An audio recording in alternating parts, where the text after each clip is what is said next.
आपका बहुत-बहुत स्वागत है इस अध्याय में। ये हमारा दूसरा अध्याय है और अब हम इसे आगे बढ़ाते हैं। तो चलिए बिना किसी देरी के इसे कंटिन्यू करते हैं। मैं हूँ रोहित और इस यात्रा में आपके साथ हूँ। प्रत्येक व्यक्ति अपनी जगह महान है। सांख्य दर्शन के अनुसार प्रकृति 3 शक्तियों से बनी है, जिन्हें संस्कृत में सत्व, रजस और तमस कहा जाता है। भौतिक जगत में अभिव्यक्त ये शक्तियां ही संतुलन, क्रियाशीलता और निष्क्रियता कहलाती है। तमस का प्रतीक अंधकार या निष्क्रियता है। रजस क्रियाशीलता है, जो आकर्षण या विकर्षण के रूप में व्यक्त होती है, और सत इन दोनों का संतुलन है। प्रत्येक मनुष्य में ये 3 शक्तियां होती हैं। कभी कभी तमस प्रबल हो जाता है। हम आलसी हो जाते हैं, हम हिलडुल नहीं पाते, हम निष्क्रिय हो जाते हैं, कुछ विचारों या केवल सुस्ती से बंधे रहते हैं। कभी कभी क्रियाशीलता प्रबल होती है और कभी कभी दोनों का शांत संतुलन होता है। पुनः विभिन्न मनुष्यों में इनमें से एक शक्ति सामान्यतः प्रबल होती है। एक मनुष्य की विशेषता निष्क्रियता, सुस्ती और आलस्य है। दूसरे की क्रियाशीलता, शक्ति, ऊर्जा की अभिव्यक्ति। और फिर तीसरे में हम मधुरता, शांति और सौम्यता पाते हैं, जो क्रिया और निष्क्रियता दोनों के संतुलन के कारण होती है। अतः समस्त सृष्टि में पशुओं, पौधों और मनुष्यों में हम इन सभी विभिन्न शक्तियों की कमोबेश विशिष्ट अभिव्यक्ति पाते हैं। कर्म योग का विशेष रूप से इन 3 कारकों से निपटना है। ये सिखाकर कि वे क्या हैं और उनका उपयोग कैसे किया जाए, ये हमें अपना काम बेहतर ढंग से करने में मदद करता है। मानव समाज एक श्रेणीबद्ध संगठन है। हम सभी नैतिकता के बारे में जानते हैं और हम सभी कर्तव्य के बारे में जानते हैं, लेकिन साथ ही हम पाते हैं कि विभिन्न देशों में नैतिकता का महत्व बहुत भिन्न होता है। एक देश में जो नैतिक माना जाता है, वह दूसरे में पूरी तरह से अनैतिक माना जा सकता है। उदाहरण के लिए, एक देश में चचेरे भाई बहन शादी कर सकते हैं, दूसरे में इसे बहुत अनैतिक माना जाता है। एक में पुरुष अपनी भाभियों से शादी कर सकते हैं, दूसरे में इसे अनैतिक माना जाता है। एक देश में लोग केवल अपनी भाभियों से शादी कर सकते हैं एक बार, दूसरे में कई बार, और इसी तरह आगे भी। इसी तरह नैतिकता के सभी अन्य विभागों में हम पाते हैं कि मानक बहुत भिन्न है। फिर भी हमारे पास ये विचार है कि नैतिकता का एक सार्वभौमिक मानक होना चाहिए। कर्तव्य के साथ भी ऐसा ही है। विभिन्न राष्ट्रों में कर्तव्य की अवधारणा बहुत भिन्न होती है। एक देश में यदि कोई व्यक्ति कुछ कार्य नहीं करता है, तो लोग कहेंगे कि उसने गलत कार्य किया है, जबकि यदि वह दूसरे देश में वही कार्य करता है, तो लोग कहेंगे कि उसने ठीक कार्य नहीं किया। और फिर भी हम जानते हैं कि कर्तव्य की कोई सार्वभौमिक अवधारणा अवश्य होनी चाहिए। इसी प्रकार समाज का एक वर्ग सोचता है कि कुछ कार्य उसके कर्तव्य हैं, जबकि दूसरा वर्ग इसके ठीक विपरीत सोचता है, और यदि उसे वे कार्य करने पड़े तो वह भयभीत हो जाएगा। हमारे लिए 2 मार्ग खुले हैं। अज्ञानी का मार्ग, जो सोचता है कि सत्य तक पहुंचने का केवल एक ही मार्ग है और बाकी सभी मार्ग गलत हैं, और बुद्धिमान का मार्ग, जो मानता है कि हमारी मानसिक संरचना या अस्तित्व के विभिन्न स्तरों के अनुसार जिसमें हम हैं, कर्तव्य और नैतिकता भिन्न हो सकते हैं। महत्वपूर्ण बात यह जानना है कि कर्तव्य और नैतिकता की श्रेणियां वह हैं कि एक जीवन स्थिति का कर्तव्य एक परिस्थिति में दूसरे का कर्तव्य नहीं हो सकता है और न ही हो सकता है। उदाहरण के लिए, सभी महान शिक्षकों ने सिखाया है, बुराई का विरोध मत करो, कि गैर प्रतिरोध सर्वोच्च नैतिक आदर्श है। हम सभी जानते हैं कि अगर हम में से कुछ लोग इस कहावत को पूरी तरह से व्यवहार में लाने की कोशिश करते हैं, तो पूरा सामाजिक ढांचा बिखर जाएगा। दुष्ट लोग हमारी संपत्ति और हमारे जीवन पर कब्जा कर लेंगे और हमारे साथ जो चाहें करेंगे। अगर इस तरह के गैर प्रतिरोध का सिर्फ एक दिन भी अभ्यास किया जाए, तो यह आपदा की ओर ले जाएगा। फिर भी सहज रूप से हम अपने दिल की गहराई में बुराई का विरोध मत करो कि शिक्षा की सच्चाई को महसूस करते हैं। यह हमें सर्वोच्च आदर्श लगता है। फिर भी केवल इस सिद्धांत को सिखाना मानव जाति के एक बड़े हिस्से की निंदा करने के बराबर होगा। इतना ही नहीं, ये लोगों को यह महसूस कराएगा कि वे हमेशा गलत कर रहे हैं, और उनके सभी कार्यों में उनके अंदर विवेक की कमी पैदा करेगा। यह उन्हें कमजोर करेगा, और यह कि निरंतर आत्म अस्वीकृति किसी भी अन्य कमजोरी से अधिक बुराई को जन्म देगी। जो व्यक्ति स्वयं से घृणा करने लगा है, उसके लिए पतन का द्वार पहले ही खुल चुका है, और यही बात राष्ट्र के लिए भी सत्य है। हमारा पहला कर्तव्य स्वयं से घृणा करना नहीं है, क्योंकि आगे बढ़ने के लिए हमें पहले स्वयं पर और फिर ईश्वर पर विश्वास करना होगा। जो स्वयं पर विश्वास नहीं करता, वह ईश्वर पर कभी विश्वास नहीं कर सकता। इसीलिए हमारे पास एकमात्र विकल्प यह है कि हम यह स्वीकार करें कि कर्तव्य और नैतिकता अलग अलग परिस्थितियों में भिन्न होते हैं। इसका यह अर्थ नहीं है कि जो व्यक्ति बुराई का विरोध करता है वह हमेशा और अपने आप में गलत काम कर रहा होता है, बल्कि इसका यह अर्थ है कि विभिन्न परिस्थितियों में जिसमें वह रखा जाता है, बुराई का विरोध करना उसका कर्तव्य भी बन सकता है। भगवत गीता पढ़ते समय पश्चिमी देशों में आप में से बहुतों को दूसरे अध्याय पर आश्चर्य हुआ होगा, जिसमें श्री कृष्ण अर्जुन को कपटी और कायर कहते हैं, क्योंकि उसने अपने शत्रुओं, अपने मित्रों और सगे संबंधियों के कारण लड़ने या प्रतिरोध करने से इनकार कर दिया था, तथा दलील देते हैं कि प्रतिरोध न करना ही प्रेम का सर्वोच्च आदर्श है। यह हम सभी के लिए सीखने के लिए एक महान सबक है कि सभी मामलों में दो अतियां समान हैं। अति सकारात्मक और अति नकारात्मक हमेशा समान होते हैं। जब प्रकाश का कंपन बहुत धीमा होता है तो हम उसे नहीं देख पाते हैं, और जब वह बहुत तेज होता है तो हम उसे नहीं देख पाते। ध्वनि के साथ भी ऐसा ही है। जब उसका स्वर बहुत धीमा होता है तो हम उसे नहीं सुन पाते। जब उसका स्वर बहुत ऊंचा होता है तो भी हम उसे नहीं सुन पाते। प्रतिरोध और अप्रतिरोध में प्रकृति का अंतर समान है। एक व्यक्ति इसलिए प्रतिरोध नहीं करता कि वह कमजोर है, आलसी है, और प्रतिरोध नहीं कर सकता इसलिए नहीं कि वह प्रतिरोध नहीं करना चाहता। दूसरा व्यक्ति जानता है कि यदि वह चाहे तो वह एक ऐसा प्रहार कर सकता है जिसका प्रतिरोध नहीं किया जा सकता। फिर भी वह न केवल प्रहार नहीं करता बल्कि अपने शत्रुओं को आशीर्वाद भी देता है। जो व्यक्ति दुर्बलता के कारण प्रतिरोध नहीं करता वह पाप करता है, और इस प्रकार अप्रतिरोध से उसे कोई लाभ नहीं मिल सकता, जबकि दूसरा व्यक्ति प्रतिरोध करके पाप करता है। बुद्ध ने अपना सिंहासन और अपना पद त्याग दिया, वह सच्चा त्याग था। लेकिन उस भिखारी के मामले में त्याग का कोई प्रश्न ही नहीं उठता, जिसके पास त्यागने के लिए कुछ भी नहीं है। इसलिए हमें हमेशा इस बात का ध्यान रखना चाहिए कि हम वास्तव में क्या कर रहे हैं। जब हम इस अप्रतिरोध और आदर्श प्रेम की बात करते हैं तो इसका क्या मतलब है? हमें पहले यह समझ लेना चाहिए कि हम में प्रतिरोध करने की शक्ति है या नहीं। फिर शक्ति होने पर भी यदि हम उसका त्याग कर दें और प्रतिरोध न करें तो हम प्रेम का महान कार्य कर रहे हैं। लेकिन यदि हम प्रतिरोध नहीं कर सकते और फिर भी उसी समय अपने आप को यह विश्वास दिलाने की कोशिश करते हैं कि हम सर्वोच्च प्रेम के उद्देश्यों से प्रेरित हैं, तो हम बिल्कुल विपरीत कर रहे हैं। अपने विरुद्ध खड़ी हुई शक्तिशाली सेना को देखकर अर्जुन कायर हो गया। उसका प्रेम उसे अपने देश और राजा के प्रति अपने कर्तव्य को भूला देता है। इसीलिए श्री कृष्ण ने उसे कहा कि तुम पाखंडी हो, तुम बुद्धिमानों की तरह बातें करते हो, लेकिन तुम्हारे कर्म तुम्हें कायर बताते हैं। इसलिए उठो और युद्ध करो। कर्म योग का केंद्रीय विचार यही है। कर्मयोगी वह व्यक्ति है जो यह समझता है कि सर्वोच्च आदर्श अप्रतिरोध है, तथा जो यह भी जानता है कि यह अप्रतिरोध वास्तविक सत्ता में शक्ति की सर्वोच्च अभिव्यक्ति है, तथा जिसे बुराई का प्रतिरोध कहा जाता है वही सर्वोच्च शक्ति अर्थात अप्रतिरोध की अभिव्यक्ति की दिशा में एक कदम मात्र है।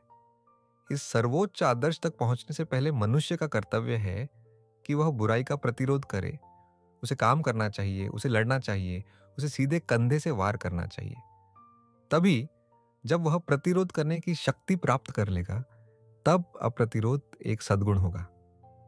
मैं एक बार अपने देश में एक ऐसे व्यक्ति से मिला जिसे मैं पहले से ही बहुत मूर्ख, सुस्त व्यक्ति के रूप में जानता था, जो कुछ भी नहीं जानता था और कुछ भी जानने की इच्छा नहीं रखता था और एक जानवर की तरह जीवन जी रहा था। उसने मुझसे पूछा कि उसे ईश्वर को जानने के लिए क्या करना चाहिए। उसे कैसे मुक्त होना चाहिए। क्या तुम झूठ बोल सकते हो? मैंने उसे पूछा। नहीं, उसने उत्तर दिया। तो तुम्हें ऐसा करना सीखना चाहिए। झूठ बोलना जानवर या लकड़ी का लट्ठा बनने से बेहतर है। आप निष्क्रिय हैं। आप निश्चित रूप से उस सर्वोच्च अवस्था तक नहीं पहुंचे हैं जो सभी कार्यों से परे, शांत और स्थिर है। आप इतने सुस्त हैं कि कुछ बुरा भी नहीं कर सकते। बेशक ये एक चरम मामला था और मैं उसके साथ मजाक कर रहा था, लेकिन मेरा मतलब ये था कि एक व्यक्ति को पूर्ण होने के लिए सक्रिय होना चाहिए। शांति, निष्क्रियता से हर तरह से बचना चाहिए। सक्रियता का अर्थ हमेशा प्रतिरोध होता है। मानसिक और शारीरिक सभी बुराइयों का प्रतिरोध करो, और जब तुम प्रतिरोध करने में सफल हो जाओगे तब शांति आएगी। ये कहना बहुत आसान है कि किसी से घृणा मत करो, बुराई का प्रतिरोध मत करो, लेकिन हम जानते हैं कि व्यवहार में इस तरह की बात का क्या मतलब होता है। जब समाज की निगाहें हमारी ओर मुड़ती हैं तो हम भले ही प्रतिरोध न करने का दिखावा करें, लेकिन हमारे दिल में यह हर समय दंश बना रहता है। हमें प्रतिरोध न करने की शांति की बहुत कमी महसूस होती है। हमें लगता है कि हमारे लिए प्रतिरोध करना बेहतर होगा। यदि तुम धन की इच्छा रखते हो और साथ ही यह भी जानते हो कि सारा संसार धन की चाह रखने वाले को बहुत दुष्ट मानता है, तो शायद तुम धन के लिए संघर्ष में उतरने का साहस न करोगे। फिर भी तुम्हारा मन दिन रात धन के पीछे भागता रहेगा। यह पाखंड है और इससे कोई फायदा नहीं होगा। संसार में डूब जाओ और फिर कुछ समय बाद जब तुम संसार में मौजूद सभी चीजों को भोग कर और उनका आनंद लेकर त्याग कर लोगे, तब त्याग आएगा, तब शांति आएगी। इसलिए अपनी शक्ति और अन्य सभी इच्छाओं को पूरा करो, और जब तुम अपनी इच्छा पूरी कर लोगे तब एक समय आएगा जब तुम जानोगे कि ये सब बहुत छोटी चीजें हैं। लेकिन जब तक तुम अपनी इच्छा पूरी नहीं कर लेते, जब तक तुम उस क्रियाकलाप से नहीं गुजर जाते, तब तक तुम्हारे लिए शांति, स्थिरता और आत्मसमर्पण की स्थिति तक पहुंचना असंभव है। शांति और त्याग के इन विचारों का प्रचार हजारों वर्षों से किया जा रहा है। सभी ने बचपन से इनके बारे में सुना है, और फिर भी हम दुनिया में बहुत कम लोगों को देखते हैं जो वास्तव में उस अवस्था तक पहुंचे हैं। मुझे नहीं पता कि मैंने अपने जीवन में 20 ऐसे व्यक्ति देखे हैं जो वास्तव में शांत और अप्रतिरोधक हैं, और मैंने आधी से अधिक दुनिया की यात्रा की है। हर व्यक्ति को अपना आदर्श अपनाना चाहिए और उसे पूरा करने का प्रयास करना चाहिए। यह दूसरों के आदर्शों को अपनाने की तुलना में प्रगति का एक निश्चित तरीका है जिसे वह कभी पूरा करने की उम्मीद नहीं कर सकता। उदाहरण के लिए, हम एक बच्चे को लेते हैं और उसे तुरंत 20 मील चलने का काम देते हैं। या तो छोटा बच्चा मर जाता है या 1000 में से एक रेंग कर चलता है 20 मील की यात्रा, थके हुए और आधे मरे हुए अंत तक पहुंचने के लिए। यह वैसा ही है जैसा हम आम तौर पर दुनिया के साथ करने की कोशिश करते हैं। किसी भी समाज में सभी पुरुष और महिलाएं एक ही दिमाग, क्षमता या काम करने की एक ही शक्ति के नहीं होते। उनके अलग अलग आदर्श होने चाहिए, और हमें किसी भी आदर्श का उपहास करने का कोई अधिकार नहीं है। हर किसी को अपने आदर्श को साकार करने के लिए जितना हो सके उतना अच्छा करने दें। नहीं, यह सही है कि मुझे आपके मानक से या आपको मेरे मानक से आंका जाए। सेब के पेड़ को ओक के मानक से नहीं आंका जाना चाहिए, नहीं ओक को सेब के मानक से। सेब के पेड़ का मूल्यांकन करने के लिए आपको सेब के मानक को अपनाना होगा और ओक के लिए उसका अपना मानक। विविधता में एकता ही सृष्टि की योजना है। पुरुष और महिलाएं व्यक्तिगत रूप से भले ही भिन्न हों, लेकिन पृष्ठभूमि में एकता होती है। पुरुषों और महिलाओं के अलग अलग व्यक्तिगत चरित्र और वर्ग सृष्टि में स्वाभाविक विविधताएं हैं। इसलिए वह हमें उन्हें एक ही मानक से नहीं आंकना चाहिए या उनके सामने एक ही आदर्श नहीं रखना चाहिए। ऐसा करने से केवल एक अप्राकृतिक संघर्ष पैदा होता है, और इसका परिणाम यह होता है कि मनुष्य खुद से घृणा करने लगता है और धार्मिक और अच्छा बनने में बाधा उत्पन्न होती है। हमारा कर्तव्य है कि हम प्रत्येक व्यक्ति को उसके अपने उच्चतम आदर्श पर जीने के संघर्ष में प्रोत्साहित करें, और साथ ही आदर्श को सत्य के जितना संभव हो सके उतना निकट लाने का प्रयास करें। हिंदू नैतिकता प्रणाली में हम पाते हैं कि इस तथ्य को बहुत प्राचीन काल से मान्यता दी गई है और उनके शास्त्रों और नैतिकता की पुस्तकों में विभिन्न वर्गों के लोगों के लिए अलग अलग नियम निर्धारित किए गए हैं। गृहस्थ, सन्यासी, वह व्यक्ति जिसने संसार को त्याग दिया है, और विद्यार्थी। हिंदू धर्म ग्रंथों के अनुसार प्रत्येक व्यक्ति के जीवन में सार्वभौमिक मानवता के लिए सामान्य कर्तव्यों के अलावा कुछ विशिष्ट कर्तव्य होते हैं। हिंदू एक विद्यार्थी के रूप में जीवन शुरू करता है, फिर वह विवाह करता है और गृहस्थ बन जाता है। वृद्धावस्था में वह संन्यास ले लेता है और अंत में वह संसार त्याग कर सन्यासी बन जाता है। जीवन के इन प्रत्येक चरण के साथ कुछ कर्तव्य जुड़े हुए हैं। इनमें से कोई भी कर्तव्य नहीं है। एक विवाहित व्यक्ति का जीवन उतना ही महान है जितना कि धार्मिक कार्यों में समर्पित ब्रह्मचारी का। सड़क पर कूड़ा बीनने वाला उतना ही महान और गौरवशाली है जितना कि सिंहासन पर बैठा राजा। उसे सिंहासन से उतार दो, उससे कूड़ा बीनने का काम करवाओ और देखो कि वह कैसा प्रदर्शन करता है। कूड़ा बीनने वाले को ले लो और देखो कि वह कैसे शासन करता है। यह कहना व्यर्थ है कि जो व्यक्ति संसार से बाहर रहता है वह संसार में रहने वाले व्यक्ति से महान है। संसार में रहकर ईश्वर की आराधना करना संसार को त्याग कर स्वतंत्र और सहज जीवन जीने से कहीं अधिक कठिन है। भारत में जीवन की 4 अवस्थाएं बाद के समय में घटकर 2 रह गई है, गृहस्थ और सन्यासी। गृहस्थ विवाह करता है और नागरिक के रूप में अपने कर्तव्यों का पालन करता है, और दूसरे का कर्तव्य है कि वह अपनी ऊर्जा पूरी तरह धर्म, उपदेश और ईश्वर की आराधना में लगा दे। मैं तुम्हें महानिर्वाण तंत्र से कुछ अंश पढ़कर सुनाऊंगा जिसमें इस विषय पर चर्चा की गई है, और तुम देखोगे कि एक आदमी के लिए गृहस्थ रहकर अपने सभी कर्तव्यों को पूरी तरह से निभाना बहुत कठिन कार्य है। गृहस्थ को भगवान की भक्ति करनी चाहिए। भगवान का ज्ञान ही उसका जीवन का लक्ष्य होना चाहिए। फिर भी उसे निरंतर काम करना चाहिए, अपने सभी कर्तव्यों का पालन करना चाहिए। उसे अपने कर्मों का फल भगवान को अर्पित कर देना चाहिए। इस संसार में सबसे कठिन बात यह है कि काम करो और फल की चिंता मत करो। किसी की सहायता करो और कभी यह मत सोचो कि उसे कृतज्ञ होना चाहिए। कोई अच्छा काम करो और साथ ही यह मत सोचो कि इससे तुम्हें नाम या यश मिलता है या कुछ भी नहीं। जब संसार उसकी प्रशंसा करता है तो सबसे बड़ा कायर भी बहादुर बन जाता है। जब समाज की स्वीकृति मिलती है तो एक मूर्ख भी वीरतापूर्ण कार्य कर सकता है। लेकिन एक आदमी के लिए अपने साथियों की स्वीकृति की परवाह किए बिना निरंतर अच्छा काम करना वास्तव में सबसे बड़ा त्याग है जो वह कर सकता है। गृहस्थ का महान कर्तव्य जीविकोपार्जन करना है, लेकिन उसे सावधान रहना चाहिए कि वह झूठ बोलकर, धोखा देकर या दूसरों को लूटकर ये काम न करे। और उसे याद रखना चाहिए कि उसका जीवन भगवान और गरीबों की सेवा के लिए है। ये जानते हुए कि माता और पिता भगवान के प्रत्यक्ष प्रतिनिधि हैं, गृहस्थ को हमेशा और हर तरह से उन्हें प्रसन्न करना चाहिए। यदि माता प्रसन्न है और पिता प्रसन्न है तो भगवान भी उस व्यक्ति से प्रसन्न होते हैं। वह बच्चा वास्तव में एक अच्छा बच्चा है जो अपने माता पिता से कभी भी कठोर शब्द नहीं बोलता।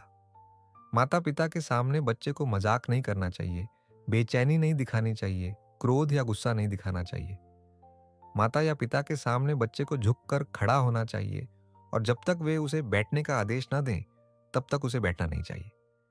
यदि गृहस्थ अपने माता पिता, बच्चों, पत्नी और दरिद्रों की आवश्यकताओं को ध्यान में रखे बिना भोजन, पेय और वस्त्र धारण करता है तो वह पाप करता है। माता और पिता इस शरीर के कारण हैं, अतः मनुष्य को उनका कल्याण करने के लिए हजारों कष्ट सहने पड़ते हैं। इसी तरह उसका अपनी पत्नी के प्रति भी कर्तव्य है। किसी भी पुरुष को अपनी पत्नी को डांटना नहीं चाहिए और उसे हमेशा उसका ख्याल ऐसे रखना चाहिए जैसे वह उसकी अपनी मां हो। और जब वह सबसे बड़ी मुश्किलों और परेशानियों में भी हो तो उसे अपनी पत्नी पर गुस्सा नहीं दिखाना चाहिए। जो मनुष्य अपनी पत्नी के अतिरिक्त किसी अन्य स्त्री का चिंतन करता है, यदि उसे मन से भी स्पर्श करता है, वह मनुष्य घोर नरक में जाता है। महिलाओं के सामने उसे गलत भाषा नहीं बोलनी चाहिए और अपनी शक्तियों का बखान कभी नहीं करना चाहिए। उसे यह नहीं कहना चाहिए मैंने यह किया है, मैंने वह किया है। गृहस्थ को चाहिए कि वह अपनी पत्नी को धन, वस्त्र, प्रेम, श्रद्धा और अमृत के समान वचनों से सदैव प्रसन्न रखे तथा उसे कभी कष्ट देने वाला कार्य न करे। जो पुरुष पतिव्रता स्त्री का प्रेम प्राप्त कर लेता है वह अपने धर्म में सफल हो जाता है और उसमें सभी गुण आ जाते हैं। बच्चों के प्रति निम्नलिखित कर्तव्य है। बेटे को चौथे साल तक प्यार से पाला जाना चाहिए। 16 साल की उम्र तक उसे शिक्षा देनी चाहिए। 20 साल की उम्र में उसे किसी काम पर लगा देना चाहिए। तब उसके पिता को उसके साथ बराबरी का व्यवहार करना चाहिए। ठीक इसी तरह बेटी का पालन पोषण करना चाहिए और उसे बहुत सावधानी से शिक्षा देनी चाहिए। और जब वह शादी कर ले तो पिता को उसे गहने और धन देना चाहिए। फिर उस व्यक्ति का कर्तव्य अपने भाई बहनों के प्रति और यदि वे गरीब हैं तो उनके बच्चों के प्रति तथा अपने अन्य रिश्तेदारों, अपने मित्रों और अपने नौकरों के प्रति है। फिर उसका कर्तव्य उसी गांव के लोगों, गरीबों और जो कोई भी मदद के लिए उसके पास आता है के प्रति है। पर्याप्त साधन होने पर भी यदि गृहस्थ अपने रिश्तेदारों और गरीबों को देने का ध्यान नहीं रखता तो उसे पशु ही समझिए, वह मनुष्य नहीं है। भोजन, वस्त्र, शरीर की देखभाल तथा बालों को सजाने में अत्यधिक आसक्ति से बचना चाहिए। गृहस्थ को हृदय से शुद्ध तथा शरीर से स्वच्छ होना चाहिए। सदैव सक्रिय तथा कार्य के लिए तत्पर रहना चाहिए। गृहस्थ को अपने शत्रुओं के सामने नायक होना चाहिए, उन्हें प्रतिरोध करना चाहिए। गृहस्थ का यही कर्तव्य है। उसे एक कोने में बैठकर रोना धोना नहीं चाहिए और प्रतिरोध न करने के बारे में बकवास नहीं करनी चाहिए। अगर वह अपने शत्रुओं के सामने खुद को नायक नहीं दिखाता है तो उसने अपना कर्तव्य नहीं निभाया है। और अपने मित्रों और रिश्तेदारों के सामने उसे मेमने की तरह नम्र होना चाहिए।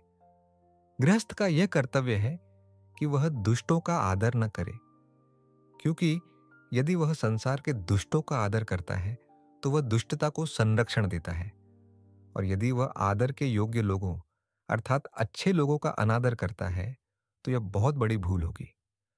उसे मित्रता में अतिशयोक्ति नहीं करनी चाहिए। उसे हर जगह मित्र बनाने के लिए आगे नहीं बढ़ना चाहिए। उसे दुष्टों के कार्यों पर नजर रखनी चाहिए।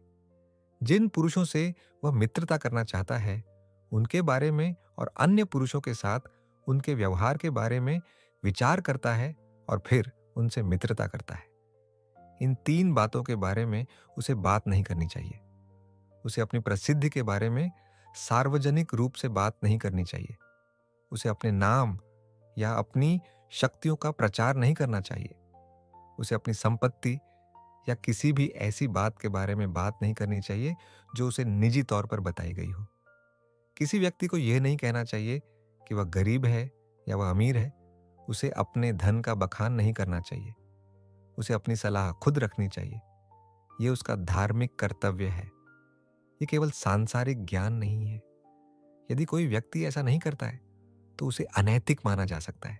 गृहस्थी संपूर्ण समाज का आधार है, सहारा है। वह मुख्य कमाने वाला है। गरीब, दुर्बल, बच्चे और काम न करने वाली स्त्रियां सभी गृहस्थ पर निर्भर रहते हैं।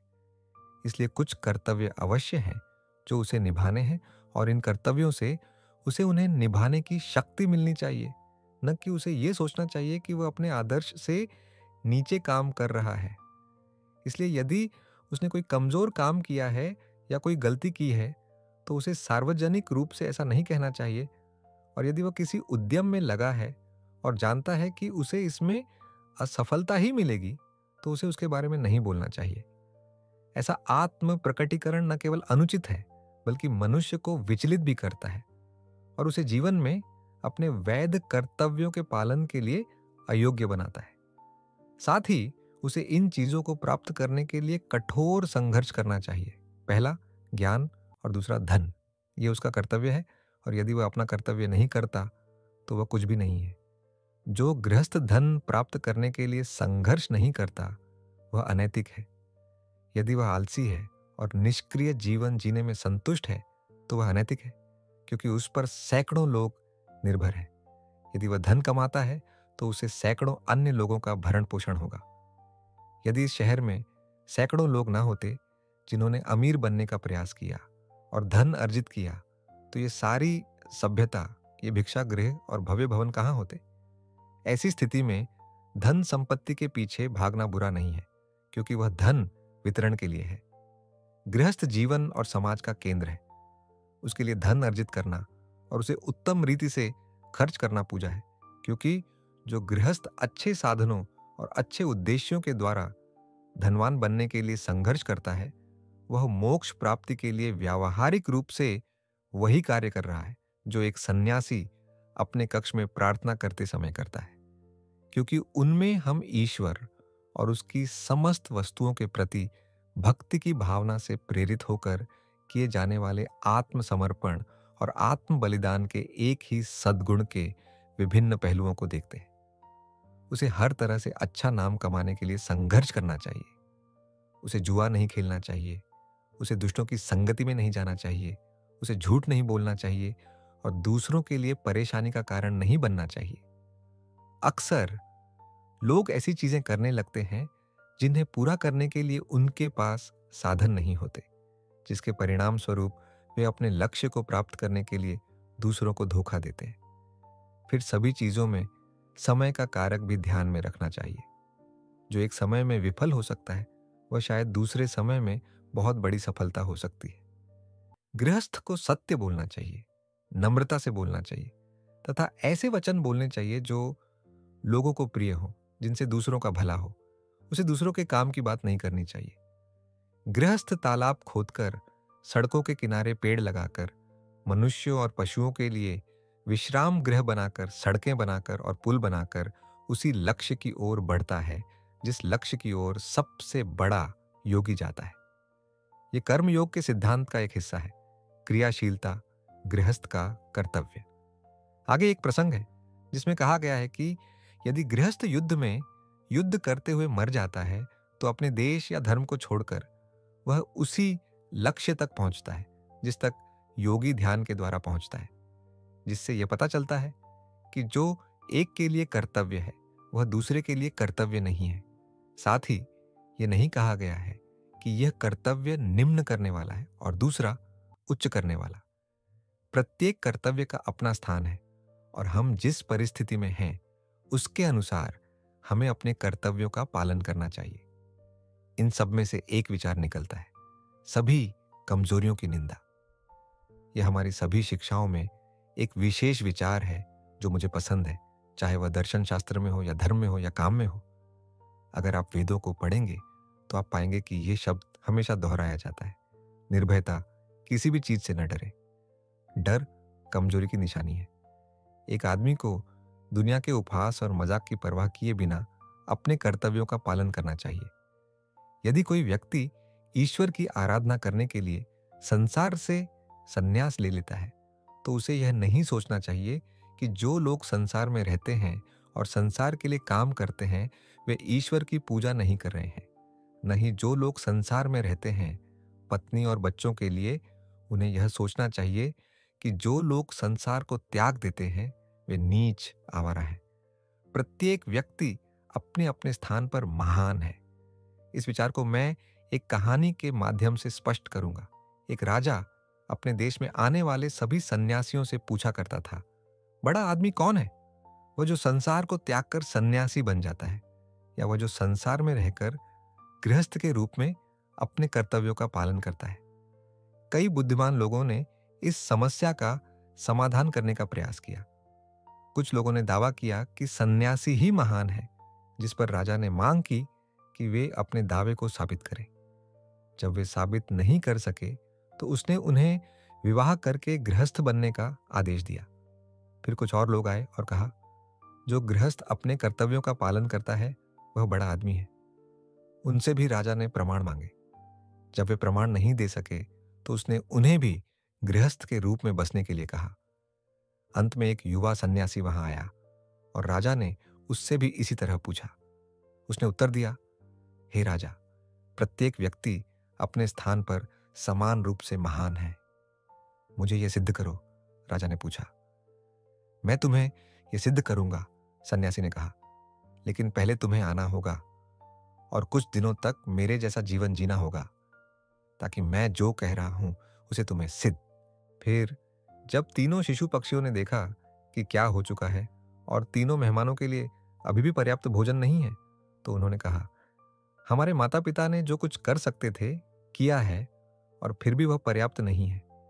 यह हमारा कर्तव्य है कि हम अपने माता पिता का काम जारी रखें, अपने शरीर को भी छोड़ दें। और वे सभी भी आग में कूद पड़े। तीनों लोग यह देखकर आश्चर्यचकित हो गए कि वे इन पक्षियों को खा नहीं सकते थे। उन्होंने रात बिना भोजन के बिताई और सुबह राजा और सन्यासी ने राजकुमारी को रास्ता दिखाया और वह अपने पिता के पास वापस चली गई। तब सन्यासी ने राजा से कहा, राजा, आपने देखा है कि प्रत्येक व्यक्ति अपने अपने स्थान पर महान है। यदि तुम संसार में रहना चाहते हो तो उन पक्षियों की तरह जियो जो किसी भी क्षण दूसरों के लिए स्वयं को बलिदान करने के लिए तैयार रहते हैं। यदि तुम संसार का त्याग करना चाहते हो तो उस युवक की तरह बनो जिसके लिए सबसे सुंदर स्त्री और राज्य भी कुछ नहीं थे। यदि तुम गृहस्थ रहना चाहते हो तो अपना जीवन दूसरों के कल्याण के लिए बलिदान कर दो। और यदि तुम त्याग का जीवन चुनते हो तो सुंदरता, धन और शक्ति की ओर भी मत देखो। प्रत्येक व्यक्ति अपने स्थान पर महान है, किंतु एक का कर्तव्य दूसरे का कर्तव्य नहीं है। अब हम इस अध्याय का सारांश देखते हैं। इस अध्याय में हमने कुछ महत्वपूर्ण बिंदुओं पर चर्चा की है जिनसे हमारी समझ और गहरी हुई है। स्वामी विवेकानंद इस अध्याय में बताते हैं कि हर व्यक्ति अपनी स्थिति और स्थान पर महान है। उन्होंने सांख्य दर्शन का उल्लेख करते हुए कहा कि प्रकृति 3 शक्तियों सत्व, रजस और तमस से बनी है, जो प्रत्येक मनुष्य में भिन्न भिन्न रूप में कार्य करती है।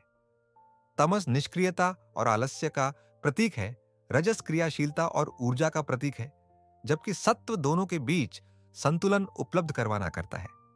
स्वामी विवेकानंद के अनुसार कर्म योग का उद्देश्य इन 3 शक्तियों का सही उपयोग करना है। प्रत्येक व्यक्ति का कर्तव्य उसकी स्थिति, समाज और जीवन के आदर्शों के अनुसार होता है। विभिन्न देशों और संस्कृतियों में नैतिकता और कर्तव्य की अवधारणाएं भिन्न हो सकती हैं, लेकिन अंततः ये समझना महत्वपूर्ण है कि सभी व्यक्ति का उद्देश्य एक जैसा नहीं होता, बल्कि उनकी परिस्थितियों के अनुसार कर्तव्यों का पालन करना चाहिए। स्वामी जी ने एक कहानी के माध्यम से यह सिद्धांत स्पष्ट किया कि प्रत्येक व्यक्ति अपने स्थान पर महान है।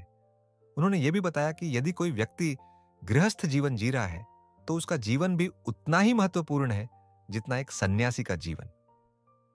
गृहस्थ के कर्तव्य है दूसरों की सेवा करना, सही तरीके से काम करना और समाज में नैतिकता बनाए रखना।